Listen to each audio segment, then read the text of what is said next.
चलो देखो, शुरू में हम लोग तत्व, यौगिक, मिश्रण इन सब के बारे में पढ़े थे। फिर तत्वों के प्रतीक के बारे में पढ़े, तत्वों का अणुसूत्र पढ़े, यौगिक का अणुसूत्र, यौगिक का रासायनिक सूत्र, ये सब हम लोगों ने देख लिया था। ठीक, अब आगे हम लोग अम्ल, क्षार और लवण के बारे में पढ़ेंगे। ये सब देख चुके हैं ना। प्रतीक का महत्व भी देख लिए हम लोग, तत्व का अणुसूत्र देख चुके हैं, यौगिक का अणुसूत्र देख चुके हैं, ये भी देख लिए। अब ये नया, आज का नया टॉपिक ये है अम्ल, क्षारक एवं लवण। ये यौगिक होते हैं। अम्ल, क्षारक और लवण जो है ये यौगिक होते हैं जिनकी प्रकृति अलग अलग होती है, व्यवहार अलग अलग होता है।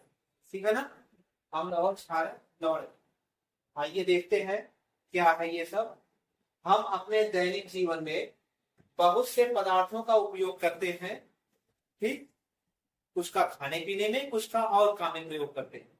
तो यहाँ बात हो रही है ऐसे पदार्थों की जिनका स्वाद हम चख सकते हैं, या ऐसे पदार्थ जिनका उपयोग हम करें, ठीक, उपयोग करें, लेकिन उनकी प्रकृति के बारे में हमें जानकारी मिलेगी ये किस प्रकृति के पदार्थ है।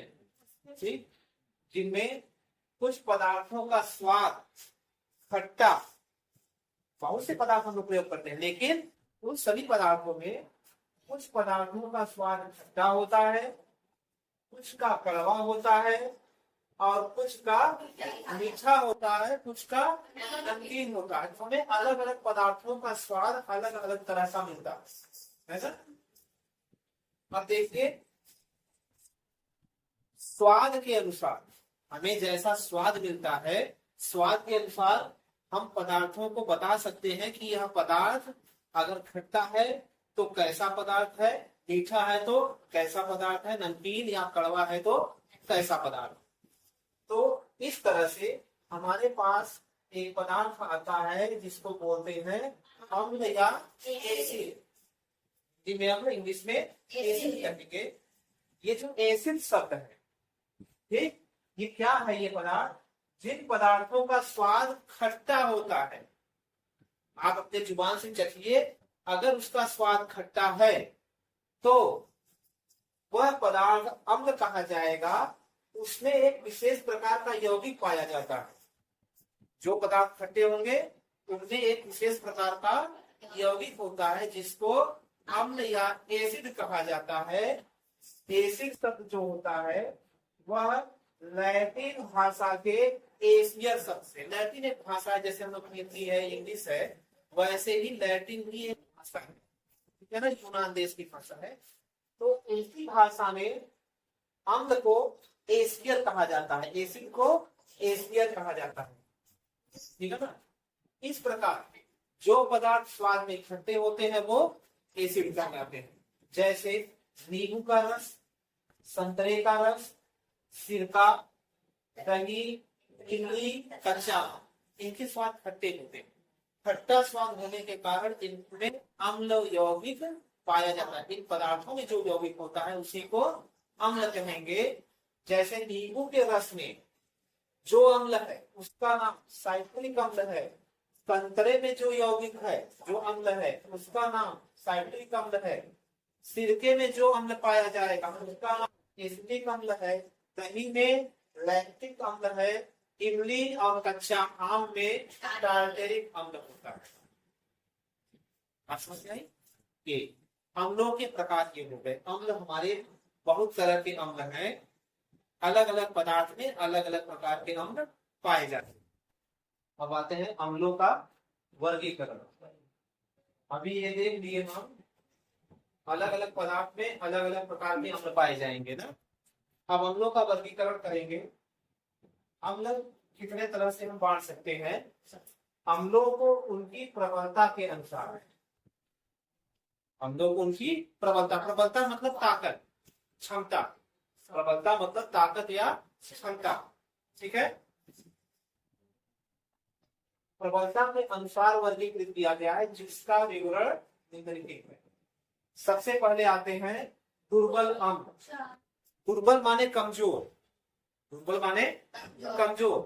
तो दुर्बल अम्ल जो होते हैं वो ज्यादा से ज्यादा भोज्य पदार्थों में पाए जाते हैं, यानी खाने पीने की चीजों में दुर्बल अम्ल पाए जाते हैं। जैसे नींबू है, सिरका है, संतरा है, मौसमी है, इमली है, आम है, ये खट्टे होते हैं ना, इनमें जो अम्ल पाए जाते हैं उन्हें दुर्बल अम्ल कहेंगे। ठीक, या कार्बनिक अम्ल भी कहा जाता है। जो भोज्य पदार्थों में अम्ल पाया जाता है वो दुर्बल अम्ल या कार्बनिक अम्ल कहा जाता है। इनकी प्रबलता बहुत कम होती है। खट्टे पदार्थों को हम खा लेते हैं, अगर यही प्रबल अम्ल होता खाद्य पदार्थों में तो खाते ही मुंह जल जाता, जीभ जल जाती। ठीक, प्रबल अम्ल देखिए क्या होता है, इनकी प्रबलता बहुत अधिक होती है, इनकी प्रबलता बहुत अधिक होती है। त्वचा पर पड़ने पर उसे पूरी तरह जला देते हैं। इन्हें खनिज अम्ल या प्रबल अम्ल कहते हैं। दुर्बल अम्ल के उदाहरण समझ गए, खाद्य पदार्थ जैसे आम, इमली, संतरा, दही, ये सब में दुर्बल अम्ल होता है। प्रबल अम्ल, एक आपने सुना होगा तेजाब, जो ज्यादातर टॉयलेट वगैरह साफ करने के लिए आता है। ठीक, अगर एक टॉयलेट क्लीनर होता है, टॉयलेट क्लीनर को लेकर के आप अगर जमीन पर गिरा दीजिए तो गिरते ही वहां जलने जैसी बदबू आने लगेगी और धुआं जैसा उठेगा। है तो वह द्रव पदार्थ, लेकिन उसमें जलाने की क्षमता है। क्यों? क्योंकि वह प्रबल अम्ल है। समझ गए? वह प्रबल अम्ल है, इसलिए उसके अंदर जलाने की क्षमता है। अब आते हैं तनु अम्ल। तनु अम्ल क्या होते हैं? ऐसे अम्ल जिनमें अम्ल की मात्रा कम, अम्ल की मात्रा कम, पानी की मात्रा ज्यादा। जैसे आप चीनी का शरबत अगर बना रहे हैं, ज्यादा मीठा करना है तो चीनी की मात्रा बढ़ा देंगे, कम मीठा करना है तो पानी बढ़ा देंगे। वैसे ही तनु अम्ल होते हैं। अगर हमें अम्ल को तनु करना है, ठीक है ना, प्रबलता कम करनी है, तनु अम्ल का मतलब प्रबलता कम हो जाएगी उसकी, उसमें हम पानी की मात्रा बढ़ा देंगे और अम्ल की मात्रा कम रखेंगे तो वह तनु अम्ल बनेगा। ठीक, और सांद्र अम्ल होते हैं। सांद्र मतलब होता है गाढ़ा, सांद्र मतलब गाढ़ा। ऐसे अम्ल जिनमें अम्ल की मात्रा ज्यादा और पानी की मात्रा कम हो उसको सांद्र अम्ल कहेंगे। ठीक, अब ये तो समझ गए सांद्र अम्ल तनु अम्ल क्या है। लेकिन एक चीज है, सांद्र अम्ल को तनु अम्ल बनाया जा सकता है ना, पानी मिला करके उसमें। जैसे गाढ़े दूध को अगर हल्का करना है तो उसमें पानी मिला दीजिए, दूध हल्का होता जाएगा। ठीक है ना, चाहे दूध में पानी मिलाइए या पानी में दूध मिलाइए, कोई फर्क नहीं पड़ता। लेकिन अम्लों के साथ फर्क पड़ता है। अगर आप पानी में सीधे अगर अम्ल मिला देंगे, ठीक है ना, अगर पानी लिए है एक पात्र में, ठीक, और उसमें एकाएक अगर आप अम्ल डालेंगे तो उसमें विस्फोट होने की, जलने की संभावना रहती है, छटक करके जैसे जल जाएगा। इसलिए जब भी अम्ल में पानी मिलाना हो तनु करने के लिए तो क्या सावधानी बरतनी चाहिए? पहले पात्र में पानी लेना चाहिए, एक पात्र ले लेंगे उसमें पानी ले लीजिए, फिर उसमें धीरे धीरे अम्ल गिराएंगे। ठीक है ना, जैसे बर्तन ले लिए, उसमें धीरे धीरे एक एक करके हल्का हल्का गिराएंगे। ये नहीं कि एक बार में ही उड़ेल दीजिए। जब आप एक ही बार में गिराएंगे तो एकाएक अम्ल जल जाएगा। हो सकता है छिटक करके आपके ऊपर भी आ जाए और जगह जगह आपको जलने की संभावना रहेगी। ठीक है ना, तो ये चीज है। कभी भी अम्ल में पानी नहीं डालना चाहिए। ये ना करें कि एक पात्र में अम्ल ले लें और दूसरे पात्र से आप पानी गिराएं, उसमें उल्टा ना करें। पानी में अम्ल डालना है, अम्ल में पानी नहीं डालना। ये सावधानी बरतनी चाहिए। ठीक है, यहां तक समझे? आगे देखिए, ये हो गई अम्लों की बात, है ना। अम्ल वे पदार्थ हैं जिनका स्वाद खट्टा होता है। अब दूसरा पदार्थ है क्षारक। ठीक, तो खाने का सोडा सबको पता है सफेद सा होता है, नमक जैसा, है ना। तो खाने के सोडे को अगर हम घोल बना करके उसको अगर उंगली से चाटे तो वह साबुन जैसा लगेगा, अगर हाथ में रगड़े तो साबुन जैसा चिकना लगेगा। ठीक, अगर ऐसे कोई पदार्थ जो छूने पर चिकने लगे, साबुन जैसे लगे, उनको क्षारक कहते हैं। तो क्षारक एक निरमा उदाहरण है, खाने का सोडा उदाहरण है। ठीक, इस तरह से और भी पदार्थ हैं जो हमें अगर हाथों से हम छुए उंगलियों से, वो साबुन जैसा व्यवहार करेंगे, साबुन जैसे लगेंगे, ऐसे पदार्थों को क्षारक कहा जाता है। ठीक, तो ऐसे पदार्थ जो स्पर्श करने पर साबुन जैसे लगते हैं, भस्म या क्षारक या बेस, 3 नाम है। भस्म, क्षारक, बेस। बेस इंग्लिश का नाम है, अंग्रेजी में। हिंदी में भस्म या क्षारक कहेंगे, इंग्लिश में बेस कहेंगे। ठीक, जो भस्म या क्षारक, अब देखो भस्म या क्षारक कौन है? ऐसे सभी पदार्थ, प्रकृति में विद्यमान ऐसे सभी पदार्थ जिनको अगर हम स्पर्श करें और वो हमें साबुन जैसा लगे, सब क्षारक। लेकिन ऐसे भस्म या क्षारक जो जल में अत्यधिक मात्रा में घुल जाए, आसानी से घुल जाए, ऐसे भस्म या क्षारक जो पानी में घोलने पर आसानी से घुल जाए, ठीक है ना, उनको क्षार कहेंगे। क्षारक क्या है? प्रकृति में विद्यमान सभी पदार्थ जो साबुन जैसा लगे, सब क्षारक है। लेकिन उसमें से जो जल में अत्यधिक मात्रा में घुल सके वह क्षार होगा। क्षारक सभी रहेंगे, पर उसमें से भी जो पानी में अत्यधिक मात्रा में घुल पाए वह क्षार हो जाएगा। नाम बदल गया, है ना। क्षारक सभी है लेकिन सभी क्षार नहीं है। तो ये बात कही गई है।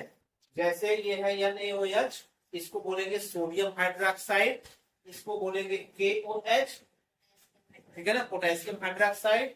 और चूने का पानी, जो सफेद चूना घरों में दीवारों पर लगता है, उस पानी को अगर छुओ तो वो भी साबुन जैसा लगेगा।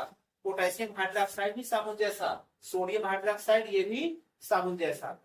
अब ये बात आती है, इस प्रकार सभी क्षार भस्म है। भस्म माने क्षारक, सभी क्षार तो क्षारक से निकल करके आए हैं ना। क्षारक प्रकृति में विद्यमान ऐसे पदार्थ जो साबुन जैसे हैं, वो सभी क्षारक हैं। लेकिन क्षार कौन है?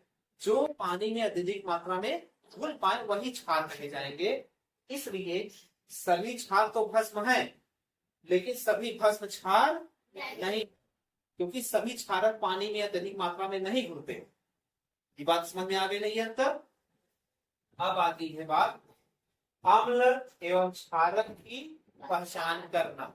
आप कैसे पहचानेंगे कि हमारे सामने रखा हुआ कोई पदार्थ अम्ल है या क्षारक है? अम्ल है या क्षारक है, हम कैसे पहचानेंगे? आइए देखते हैं। अम्ल एवं क्षारक की पहचान करने के लिए हम विशेष प्रकार के पदार्थों का प्रयोग करते हैं। किसी की मदद से हम पहचानेंगे कि यह पदार्थ अम्ल है या क्षारक है। जिन पदार्थों की मदद लेकर के हम पहचानेंगे उनको सूचक कहा जाता है, ठीक है ना। इंडिकेटर हिंदी में सूचक और इंग्लिश में इंडिकेटर कहा जाएगा। बाइक का इंडिकेटर या कार का इंडिकेटर नहीं, इंडिकेटर ये सूचक है। वो भी सूचक है जो बाइक और कार में लगता है, वो भी तो बताता है ना उसे दाएं मुड़ना है या बाएं मुड़ना है, सूचना ही तो दे रहा है। तो वो भी सूचक ही है, लेकिन उसको हम लोग इंग्लिश में जो प्रचलित भाषा है उसी बोल देते हैं गाड़ी का इंडिकेटर। वो गाड़ी का इंडिकेटर है, ये अम्ल क्षार का इंडिकेटर है ना। वो गाड़ी का इंडिकेटर, ये अम्ल क्षार का इंडिकेटर है। वो भी सूचक है, ये भी सूचक है। वो हमें रास्ता बताता है, दाहिने बाएं मुड़ना है दिशा, और ये हमें बताता है कि अम्ल है या क्षार है। ठीक, इन सूचकों को जब किसी अम्ल या क्षारकीय विलयन में मिलाया जाता है तब इनका रंग बदल जाता है, ठीक है ना। हम सूचक लेंगे किसी और रंग का, लेकिन जब उसमें अम्ल या क्षार मिलाएंगे तो सूचक का रंग बदल जाएगा, और सूचक के रंग बदलने से हम बता देंगे कि ऐसा रंग होगा तो अम्ल, ऐसा रंग होगा तो क्षार। अब सूचक है क्या क्या, हमारे पास सूचक है क्या क्या, लिटमस पेपर होता है, एक लिटमस पेपर होता है, उसको हम सूचक की तरफ प्रयोग करते हैं। हल्दी को सूचक की तरफ प्रयोग करते हैं। गुड़हल की पंखुड़ियों को सूचक की तरफ प्रयोग करते हैं। फिनाफ्थलीन और मिथाइल ऑरेंज को सूचक की तरफ प्रयोग करते हैं। हमारे पास इस तरह से 5 सूचक हैं। फिनाफ्थलीन और मिथाइल ऑरेंज ये रसायन विज्ञान की प्रयोगशालाओं में मिलती है। ठीक, गुड़हल की पंखुड़ियां चाहे जहां मिल जाएंगी, आपको घरों में मिल जाएंगी, हल्दी घर में मिल जाएगी, लिटमस पेपर आपको बाजार से खरीदना पड़ता है। ठीक, तो इन सब में से 2 सूचक हमारे पास है, हल्दी और गुड़हल की पंखुड़ियां। इन 2 सूचकों की मदद से आज हम पहचान करना सीखेंगे कि अम्ल और क्षार में कैसे रंग बदलते हैं सूचक अपना। ठीक है, कोई दिक्कत नहीं। अब ये देख, ये है अम्ल और क्षारक का सूचकों की सहायता से परीक्षण। हमें अम्ल या क्षारक का परीक्षण करना है सूचकों की सहायता से, तो कैसे करेंगे देखिए। लिटमस पेपर अगर हम सूचक प्रयोग कर रहे हैं, जब हम लिटमस पेपर को अम्ल में डालेंगे तो नीला लिटमस लाल रंग में बदल जाएगा। ठीक है ना, हम एक ले नीला लिटमस, ये एक तरह से समझिए रूल है। अगर इस रूल को फॉलो करता है अम्ल या क्षार तो हम बता सकते हैं क्या है ये। हम नीला लिटमस लेकर के अम्ल में अगर डाल दें, लाल हो जाए, इसका मतलब वह पदार्थ अम्ल है। ठीक है ना, हम आपके पास कोई विलयन लेकर के आए और आपको बिना चखे बताना हो कि अम्ल है या क्षार है, आपको देखने न दे, हम आंख पर आपके पट्टी लगा दें और आपसे कहें आप पता करिए अम्ल है या क्षार है, और लिटमस पेपर आपको पकड़ा दें, तो आप नीला लिटमस उठा करके अगर विलयन में डालेंगे, लाल हो जाएगा, इसका मतलब वह पदार्थ अम्ल है। अगर लाल लिटमस डालने पर नीला हो जाए तो इसका मतलब वह क्षार है। इसी तरह से हल्दी से हम अम्ल की नहीं लेकिन क्षार की पहचान कर सकते हैं। अगर हल्दी को क्षारीय विलयन में डाला जाए तो लाल रंग में बदल जाएगी पीली हल्दी। हल्दी का रंग पीला होता है, लेकिन अगर क्षार में डालेंगे तो हल्दी का रंग लाल हो जाएगा। ठीक, गुड़हल की पंखुड़ियां अगर अम्ल जैसे विलयन में डालेंगे तो पंखुड़ियों का रंग गहरा गुलाबी हो जाएगा अम्ल में डालने पर, और अगर क्षार में डालेंगे तो हरा हो जाएगा विलयन का रंग। ठीक है ना, विलयन का रंग हरा हो जाएगा और क्षार का रंग, ये अम्ल में विलयन का रंग जो है गहरा गुलाबी हो जाएगा। मिथाइल ऑरेंज और फिनाफ्थलीन ये प्रयोगशालाओं में मिलती है। अगर मिथाइल ऑरेंज को हम अम्लीय विलयन में डालेंगे तो अम्लीय विलयन जो होगा वो लाल रंग में बदल जाएगा। अगर मिथाइल ऑरेंज को हम क्षारीय विलयन में डालेंगे तो विलयन का रंग पीला हो जाएगा। इसी तरह से फिनाफ्थलीन होता है, फिनाफ्थलीन को अगर हम अम्लीय विलयन में डालेंगे तो विलयन रंगहीन, अगर किसी रंग में होगा, अगर अम्लीय विलयन किसी रंग का है, जैसे इमली का अगर हम रस घोले तो भूरे भूरे कलर में होगा, अगर उसमें फिनाफ्थलीन डाल देंगे तो वो पानी की तरह रंगहीन हो जाएगा, और क्षारीय विलयन में डालेंगे तो गुलाबी रंग में हो जाएगा। जैसे अगर हम निरमा घोल दें, डिटर्जेंट अगर घोले उसमें फिनाफ्थलीन डाल दें तो डिटर्जेंट का रंग कुछ सफेदपन में होता है, गुलाबी में बदल जाएगा क्षारीय विलयन रंग में। ठीक, तो आइए हमारे पास कुछ चीजें हैं, उसकी सहायता से हम इनमें से कुछ आपको करके दिखाते हैं। हल्दी से हम क्षारीय विलयन की पहचान कर सकते हैं, हल्दी से क्षारीय विलयन की पहचान कर सकते हैं। पीली हल्दी को अगर क्षारीय विलयन में डाला जाए तो वह लाल रंग में बदल जाएगी। फिनाफ्थलीन और मिथाइल ऑरेंज ये आसानी से नहीं मिलते, ये प्रयोगशाला में ही केवल मिलते हैं, आपको ऐसे बाजार में कहीं मिलेगा नहीं। ये जो स्कूलों में इंटर कॉलेज वगैरह में प्रयोगशालाएं होती हैं वही पर केवल मिलता है।